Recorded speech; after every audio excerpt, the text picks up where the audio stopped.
سوال کیا گیا کہ کیا نبی پاک صلی اللہ علیہ وآلہ وسلم کو دیوار کے پیچھے کا علم ہوتا ہے یا نہیں؟ عزیزان گرامی، میں نے پہلے بھی اس پر ایک ویڈیو بنائی ہے، اپلوڈ کر دی گئی ہے، اس کو بھی سماعت فرمائیں۔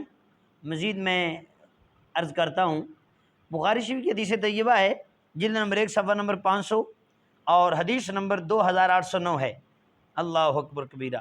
حضرت انس بن مالک رضی اللہ تعالیٰ عنہ فرماتے ہیں، اور حضرت قتادہ رضی اللہ تعالیٰ عنہ یہ حضرت انس بن مالک سے یہ روایت بیان کرتے ہیں، کہتے ہیں کہ سیدہ ام ربی بنت برا جو کہ حارثہ بن سراقہ رضی اللہ تعالیٰ عنہ کی والدہ تھی، یہ نبی کریم صلی اللہ علیہ وآلہ وسلم کی خدمت میں حاضر ہوئیں اور حاضر ہو کر عرض کرتی ہیں، اے اللہ کے نبی صلی اللہ علیہ وآلہ وسلم، فقالت یا نبی اللہ الا تحدثنی عن حارثہ، حضور کیا آپ مجھے حارثہ کے بارے میں کچھ بتا سکتے ہیں کہ یہ میرے بیٹا غزوہ بدر میں شہید ہو گئے تھے، تو کیا اگر تو یہ جنت میں پہنچ چکے ہیں تو میں صبر کر لیتی ہوں، اگر میرا بیٹا جنت میں نہیں گیا تو پھر میں رو لیتی ہوں، پیٹ لیتی ہوں۔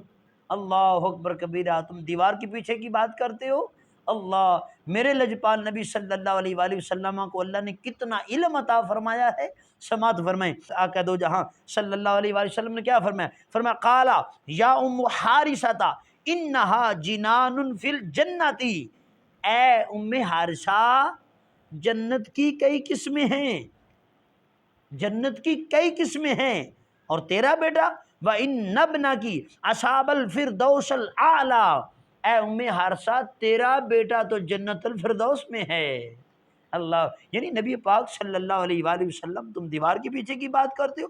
حضور علیہ السلام کو یہ بھی پتہ ہے کہ یہ میرا غلام جو شہید ہوا ہے یہ جنت میں پہنچ چکا ہے، یہ بھی پتہ ہے، اور یہ بھی پتہ ہے کہ جنت کے کس مقام پر موجود ہے۔ آقا علیہ السلام نے فرمایا اے ام حارثہ تیرا بیٹا خالی جنت میں نہیں بلکہ جنت الفردوس میں پہنچ چکا ہے۔